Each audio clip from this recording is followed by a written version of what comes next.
The cold of the marble floor seeped through my thin dress, a chilling contrast to the fire of humiliation burning my cheeks. A designer shoe, sharp and unforgiving, dug into my side. I gasped, the air knocked from my lungs. "Please," I begged, my voice a raw whisper. "Please, stop. Don't kick me. I'm pregnant." A ripple of cruel laughter, light and tinkling like shattered glass, answered my plea. It came from Beatrice, my husband's sister, her face a mask of triumphant scorn. Her mother, Eleanor, stood over me, her expression one of pure, unadulterated disgust. "Pregnant?" Eleanor sneered, the word dripping with venom. "How dare you bring such a lie into this house? You are nothing but a common thief, a gold digger trying to trap my son with a pathetic story." They didn't believe me. Of course, they didn't. To them, I was less than human, a piece of dirt David had unfortunately tracked into their pristine, gilded world. They had no idea who they were truly hurting. They had no idea the power that stood behind me, a silent, waiting storm they had just gleefully summoned. They thought they were destroying a nobody. They were wrong. Stay until the very end. I promise you, what happened next in that grand ballroom, filled with the city's most powerful people, left every single one of them utterly, devastatingly speechless. Now, let me take you back to where it all began. My name is Mia, and this is the story of how I learned that a person's true worth has nothing to do with their bank account and everything to do with their spine. 3 years earlier, I had made a choice. I was born into a world of unimaginable wealth, the only daughter of Marcus Thorne, a man whose name was whispered with a mixture of awe and fear in boardrooms across the globe. But I was tired of it. I was tired of the suspicion in men's eyes, the cloying sweetness of friends who only saw dollar signs, the suffocating cage of my inheritance. I wanted to be loved for me, for Mia, the woman who loved old books and rainy afternoons, not Mia Thorne, the heiress. So, with my father's reluctant blessing, I put my trust fund on hold, took a small apartment downtown, and got a job managing a quiet little bookstore. I wore clothes from thrift stores, drove a 10-year-old car, and for the first time in my life, I felt normal. I felt free. It was in that bookstore that I met David. He was handsome, charming, a junior associate at his father's prestigious law firm. He seemed different. He loved my passion for literature, my quiet nature. He told me he didn't care about money, that he just wanted a life filled with simple happiness. I believed him. I fell in love with a man I thought saw my soul, not my potential net worth. When he proposed a year later, I was ecstatic. I had found it. Genuine, untainted love. The only hurdle was his family, the formidable Jennings clan. My first meeting with them was at their sprawling estate, a place that felt more like a museum than a home. Eleanor, David's mother, sized me up the moment I walked in.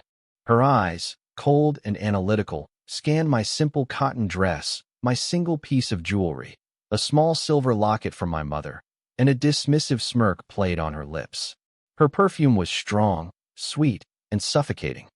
"So, you're the little librarian David has been so taken with," she said, her voice smooth as silk, but laced with steel. It wasn't a question, it was an assessment, and I had already failed. Richard, his father, was a stoic wall of a man. He gave me a limp handshake and a curt nod before turning his attention back to his newspaper, making it clear I was an interruption he would tolerate but not engage with. He was a man who measured worth in stock prices and country club memberships, and I had neither. But Beatrice, David's younger sister, was the most dangerous. She greeted me with a brilliant, dazzling smile that never reached her eyes. Her smile was sharp as glass. "It is so wonderful to finally meet you, Mia. David has told us so much about you. We're just so thrilled he's found someone so down-to-earth." The way she said down-to-earth made it sound like covered in mud. That first dinner was the beginning of a slow, Nitaidichny campaign of emotional warfare. They were snakes in expensive clothes, their words the venom. Eleanor would offer backhanded compliments that were designed to cut me to the bone. "That's a lovely blouse, Mia," she'd say, loud enough for the whole table to hear. "My housekeeper has one just like it. It's amazing what you can find for such a reasonable price." Beatrice preferred a more subtle approach. She would accidentally spill a glass of expensive red wine on the only nice jacket I owned, her apology a masterpiece of insincere theatricality. "Oh my goodness, I am so clumsy. Let me pay for the cleaning. She knew perfectly well that the jacket was ruined and that the cost of it was a week's salary for me. It was a power play, a reminder of the chasm between our worlds. They excluded me from conversations, discussing lavish European vacations and yachting trips with a pointed carelessness, always ending their stories with a glance in my direction and a pitying little smile. I was the charity case, the social experiment David was conducting, and they were waiting for it to fail. Through it all, I looked to David for support, for a shield. But he was a broken one. After every excruciating family dinner, I would pour my heart out to him in the car on the way home, my eyes welling with tears. "Mia, you're being too sensitive," he would say, his hands tight on the steering wheel. "That's just how they are. They're from a different world. They just need time to get to know you. Time to get to know me, or time for me to become one of them." I'd ask, my voice trembling. "Just try a little harder, honey. For me," he would plead. "We're something a little nicer next time. Talk about things they're interested in." He wasn't asking them to change, he was asking me to. He never defended me. Not once. When his mother made a cruel remark about my parents, whom I'd told him had passed away in a simple life overseas, he just sat there, silent, his gaze fixed on his plate. His cowardice was a constant, dull ache in my heart, but I loved him. I kept telling myself that once we were married, once we had our own family, he would find his strength. He would choose me. I was a fool. When I found out I was pregnant, I was both terrified and hopeful. This, I thought, would be the thing that changed everything. A grandchild. How could they reject their own flesh and blood? I told David, and for the first time in a long time, I saw a spark of genuine joy in his eyes, unclouded by his family's expectations. He was thrilled. "We have to tell them," he said, his voice buzzing with excitement. "Mom and Dad's 40th anniversary party is next week. It's the perfect time to announce it. Everyone will be there. They'll be so happy, Mia. This will finally make them see how perfect we are together." I was hesitant. A public announcement at such a grand event felt like walking into a lion's den wearing a meat dress. But David was so sure, so optimistic, that I allowed myself to be swept up in his fantasy. I wanted to believe him. I wanted to believe that this baby would be the bridge between my world and his. The night of the party was an assault on the senses. The Jennings estate was lit up like a fairy tale castle. Hundreds of guests in designer gowns and bespoke tuxedos mingled on the vast lawns, their laughter mixing with the music of a string quartet. It was a world of performative elegance, and I felt like an imposter in my simple, off-the-rack navy blue dress, the most expensive thing I owned. David, looking dashing in his tuxedo, held my hand tightly. "You look beautiful," he whispered, but his eyes kept darting around the room, gauging the reactions of others. He was more concerned with their approval than with my comfort. Eleanor greeted us at the door, her smile a painted-on grimace. "David, darling." And, "Mia," she looked me up and down, a flicker of disdain in her eyes. "Try not to embarrass us tonight." The evening was a blur of forced smiles and condescending remarks. I stood by David's side, a silent accessory, while he networked with his father's colleagues.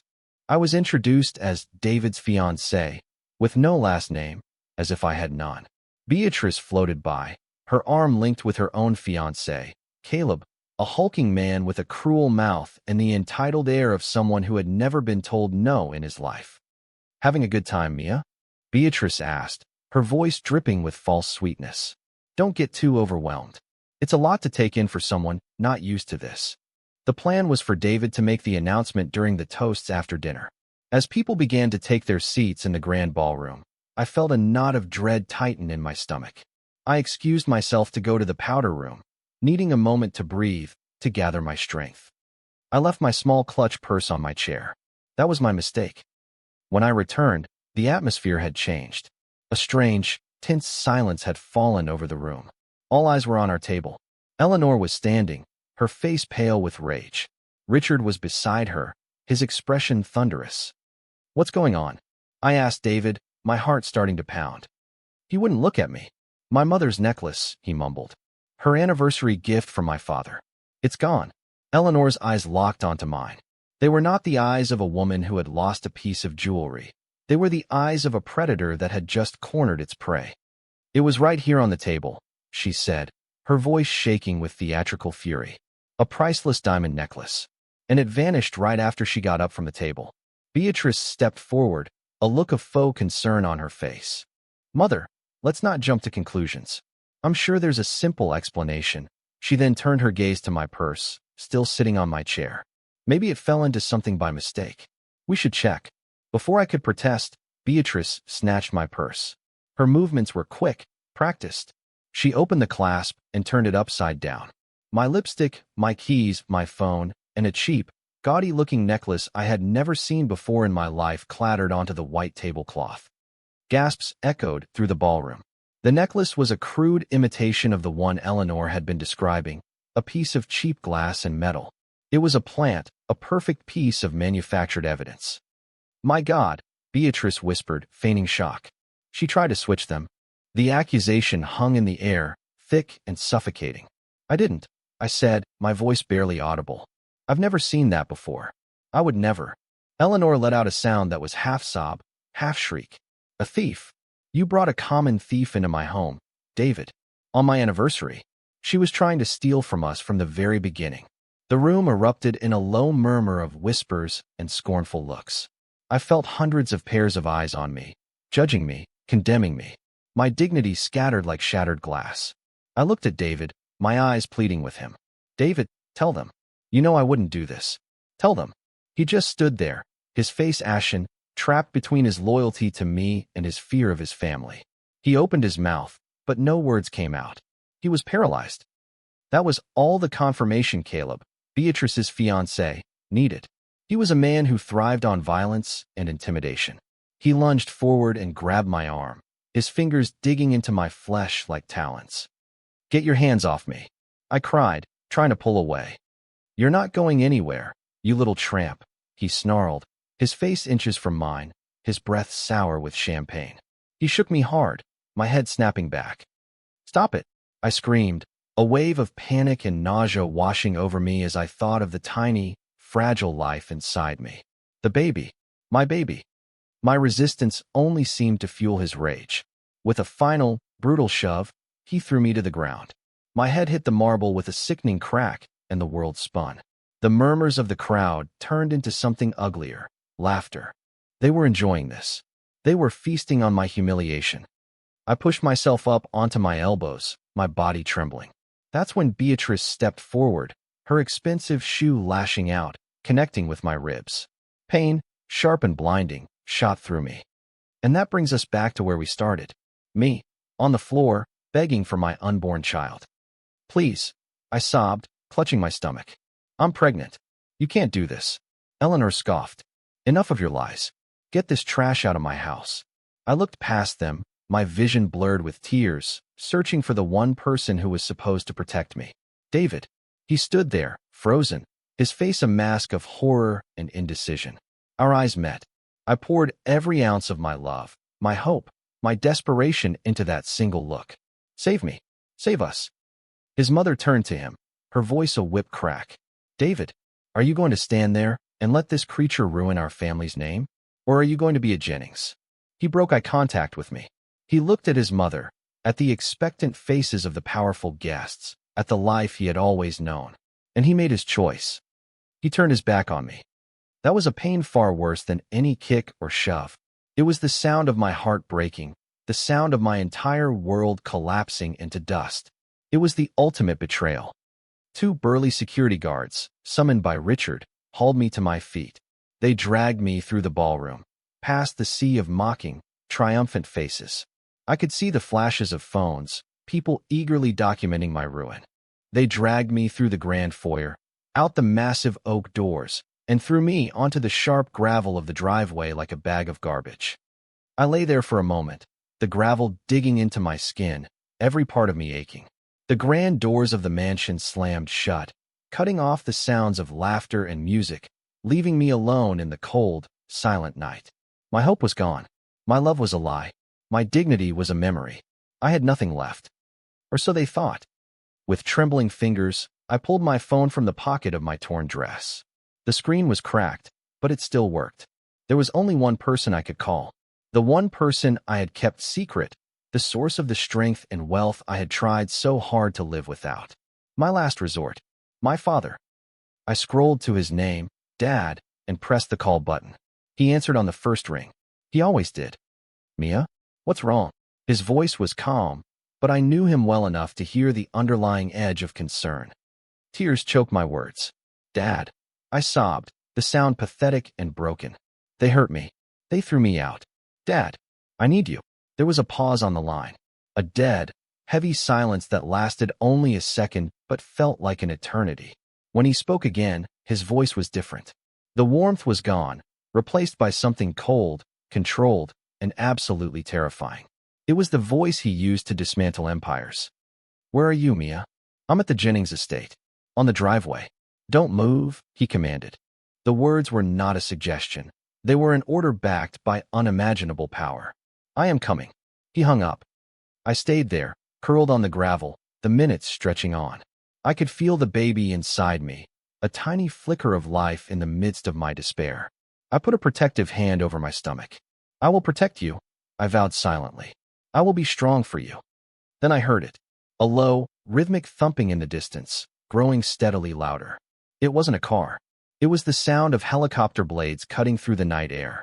A spotlight suddenly pierced the darkness, illuminating the front of the mansion. Then another, and another. 3 black helicopters, sleek and menacing like birds of prey, hovered over the estate. At the same time, a roar of engines echoed from the main road. The grand, wrought iron gates of the Jennings property were not opened. They were torn from their hinges as the lead vehicle of a motorcade, a reinforced, military-grade SUV, plowed right through them. A dozen identical black SUVs followed, their headlights cutting through the darkness, screeching to a halt in a perfect, intimidating formation around me. Doors opened in unison, and men in dark, impeccably tailored suits and earpieces emerged. They moved with a silent, disciplined efficiency that spoke of elite training. They formed a protective perimeter around me, their faces impassive, their eyes scanning the mansion. The passenger door of the lead SUV opened. A man stepped out. Marcus Thorne, my father. He was not dressed for a party. He wore a simple, dark cashmere coat over a black suit, but he radiated an aura of power that made the grand mansion behind him look like a child's toy. His face, usually warm when he looked at me, was now a mask of cold, controlled fury. His eyes were like chips of ice. He walked over to me, ignoring everyone else. He knelt down on the sharp gravel, his expensive coat forgotten. He gently brushed the hair from my face, his touch infinitely tender. Are you hurt? He asked, his voice low and rumbling. I'm okay, I whispered, though tears were streaming down my face. Dad, I'm pregnant. The ice in his eyes seemed to crack, replaced by a flicker of raw, protective rage so intense it was breathtaking. He looked at my torn dress, the bruises forming on my arms, and his jaw tightened. He stood up, helping me to my feet as if I were made of porcelain. He draped his coat over my shoulders, enveloping me in its warmth. Then he turned to face the mansion. The massive oak doors had been thrown open, and the party guests, drawn by the commotion, were spilling out onto the portico, their faces a mixture of confusion and fear. Eleanor, Richard, Beatrice, and David were at the front, their arrogant expressions faltering. My father took a step forward, and his voice boomed across the driveway, silencing the nervous chatter. It was a voice accustomed to commanding obedience, a voice that could make markets crash and governments tremble. Which one of you, he roared, the sound echoing in the night, laid a hand on my daughter? No one moved. No one spoke. The silence was absolute, heavy with dawning comprehension and terror. Richard Jennings, a man who considered himself a titan of industry, looked like a frightened schoolboy. My father's gaze swept over the crowd, finally landing on Richard. You, Jennings, you own this place. Richard swallowed hard. Mr. Thorne, he stammered. There seems to be a misunderstanding. This woman, she's a thief. She tried to steal. Silence, my father commanded, and Richard's mouth snapped shut. He turned to me. Mia, point them out. My hand was trembling as I lifted it. I pointed at Caleb, whose face had gone a pasty white. He pushed me. Then I pointed at Beatrice. She kicked me. My father's gaze fell upon them, and they visibly flinched as if struck. He gave a curt nod to 2 of his security men. Take them. The men moved with terrifying speed. Before Caleb or Beatrice could react, they were seized, their arms twisted behind their backs and secured with zip ties. Beatrice let out a shrill scream of protest. Caleb struggled, his face turning purple with rage and fear. "You can't do this," Eleanor shrieked, finding her voice. "Who do you think you are?" My father turned his icy gaze on her. "You stand in a house your husband bought with a loan from a bank I own. You wear a dress bought with profits from a company I control. You are speaking to the man who holds your entire pathetic, gilded life in the palm of his hand. Now, for the last time, you will be silent." He then looked at the crowd. "You all know me as Marcus Thorne. This woman you threw out like trash, this is Mia Thorne. My daughter. My only heir." A collective gasp swept through the crowd. The shock was palpable. The whispers started again, but this time they were not of scorn, but of pure, unadulterated fear. They had not just humiliated a poor girl. They had assaulted the daughter of the most powerful man in the country.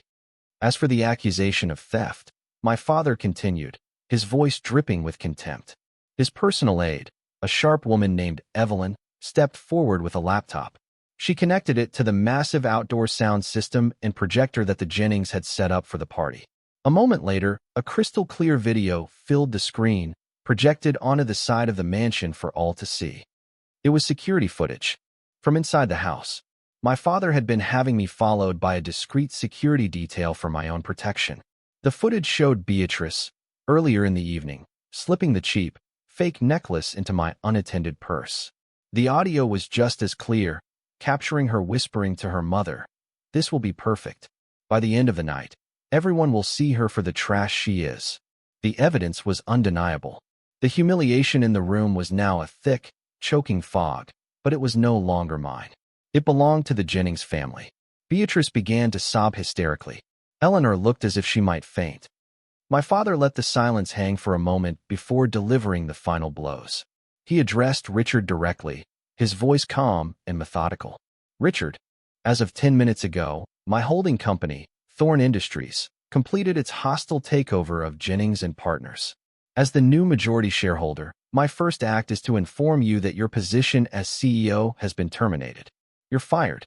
Security is clearing out your office as we speak." Richard staggered back, his face a mask of disbelief. "No, that's impossible." "Then I turn my attention to your personal finances," my father went on, relentless. "The bank that holds the mortgage on this estate, your city penthouse, and your vacation home in the tropics? It's a subsidiary of my global banking division. The foreclosure notices were filed 5 minutes ago. You have 24 hours to vacate all properties." He then turned to Caleb, who was still struggling in the guard's grip.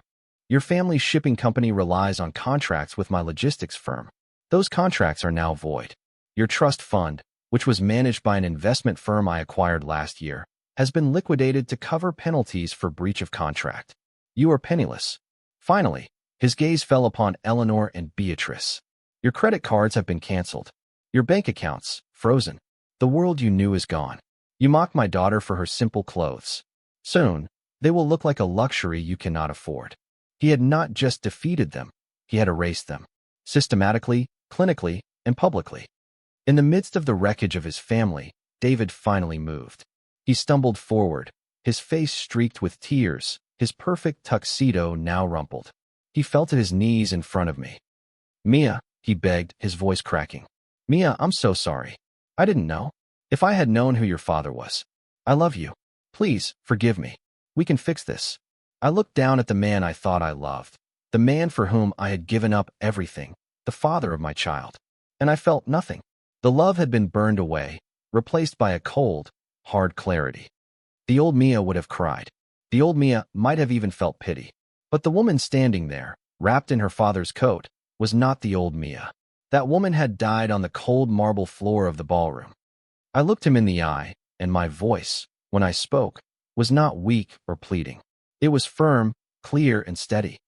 "No, David," I said. "You didn't love me. You loved the idea of me, as long as it didn't cost you anything. It had nothing to do with knowing who my father was. A man who loves a woman protects her. He doesn't care if he's standing up to a bully or his own family. You stood by, and you watched them tear me apart. Your cowardice is the one thing I can never forgive." I turned away from him, leaving him kneeling on the gravel. I took my father's arm. "Let's go home, Dad." As we walked toward the waiting SUV, I didn't look back once. 6 months later, I was a different person. The world looked different. I was the new vice president of the Thorn Foundation, my father's philanthropic arm. My belly was swollen with new life, and my heart was filled with a new purpose. We had redirected a significant portion of the foundation's resources to a new initiative I had created, providing legal aid, housing, and support for women and children leaving abusive situations. I was taking the pain I had endured and forging it into a shield for others. One rainy Tuesday afternoon, I was at the grocery store near my new downtown apartment. As I was reaching for a carton of milk, I saw her, Eleanor Jennings. She was working as a cashier, her face pale and drawn, her once manicured hands now red and chapped. She wore a cheap, ill-fitting uniform. When she saw me, her eyes widened in panic and shame, and she quickly looked down, hoping I hadn't noticed her. The old me would have felt a surge of triumph, but I just felt a quiet sense of peace. I walked over to her empty checkout lane. She flinched, refusing to meet my eyes. "Eleanor," I said softly. She finally looked up, her eyes swimming with unshed tears. "Mia," she whispered. I'm sorry." I gave her a small, sad smile. "I know." I paused, then said the words that would set us both free. "I forgive you, Eleanor. Not for you, but for me. I can't carry that hate around anymore. It's too heavy. I hope you find some peace." I turned and walked away, leaving her there, stunned and crying silently behind her register. Forgiveness wasn't about absolving her. It was about cleansing myself. I never saw David again. I heard through the grapevine that he had left the city, unable to bear the shame of what his family had become and what he had lost. The Jennings name was now synonymous with scandal and ruin. They were social pariahs, a cautionary tale whispered at the very parties they used to host. Their ruin was absolute. But their downfall was never my victory. My victory was my survival. My victory was the life I was building, the child I was about to bring into the world, the good I was doing with the power I had once run from. I learned that night that true strength isn't about the absence of fear, but about acting in spite of it. David's weakness was not that he was afraid of his family. It was that he let that fear dictate his character. The greatest revenge isn't watching your enemies fall. The greatest revenge is thriving so completely that they become an irrelevant footnote in your own magnificent story. My worth was never determined by the clothes I wore or the name I carried. It was forged in the fire of humiliation and betrayal. It was found on a cold gravel driveway, in the moment I decided to stand up, make that call, and reclaim my life. My real life was just beginning.